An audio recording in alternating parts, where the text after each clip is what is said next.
开始喽。这里一共有9个，不止1、2、3、4、5、6、7、8、9、10个螺丝。那我们现在要装 SSD， 所以我要先把它打开来。先把它打开来。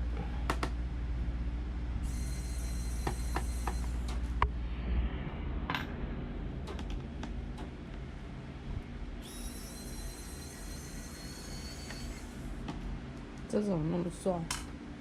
专业。那个可以直接这样，就可以把它打开了。这就专业维修的。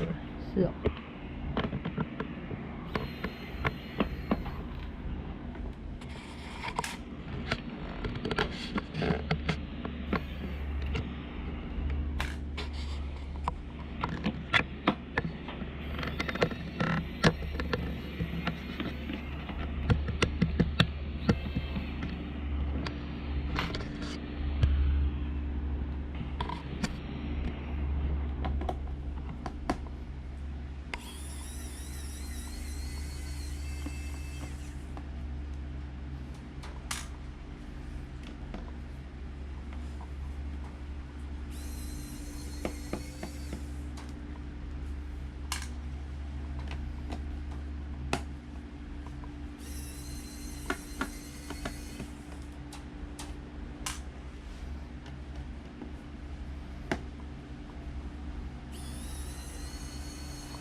确认一下，都打开了。OK。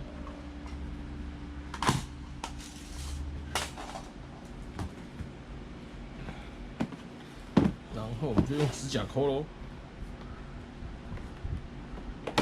哎，来，很好打开，一抠就抠起来了，比上一代好拆。那我们可以看到 SD 有它的那个 M2 的卡槽有2个。然后一个 HDD 的卡槽2.5 mini， 那这个已经装好了，那我现在要装这个。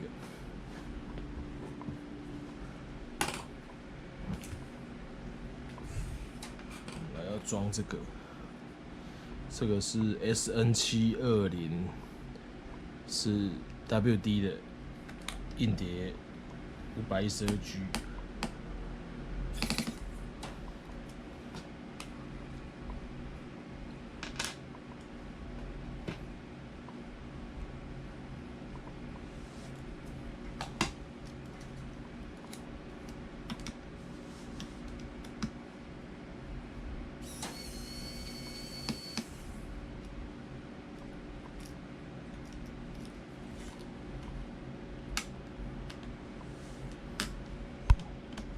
这有2片。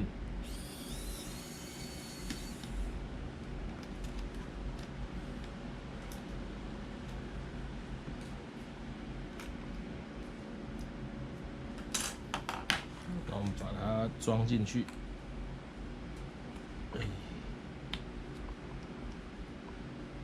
固定住，就可以把它放回来了。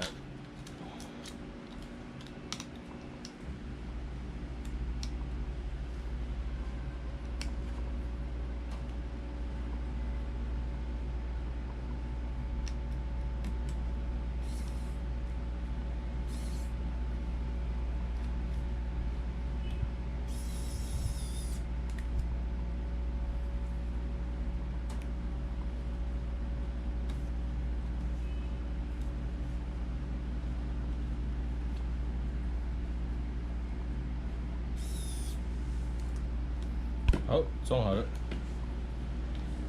这个没锁好。好了，这样就 SSD 就装完了，超简单。然后 HDD 支架现在我们要装，不过还是蛮简单的，我还是跟大家讲一下。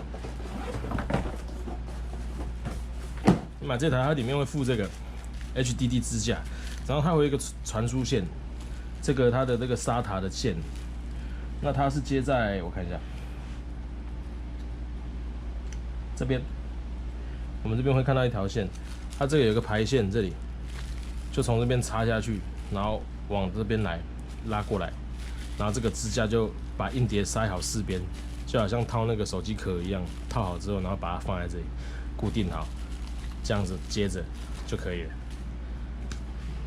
哇，这一代的散热器它做对称的，跟上一代做两边这样子，这个散热会比较好，而且你看，大家可以看到它铜线，它这个铜管很粗啊。可以看到我们这个导管很粗，而且它是做3D 的。它3D 的好处就是排风可以这样排，可以这样排出去。所以这一代是做得很好。然后记忆体呢，可以插双边32G， 所以可以到64G。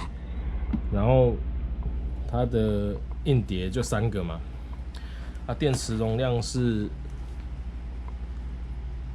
3815 mAh， 是58.75瓦的。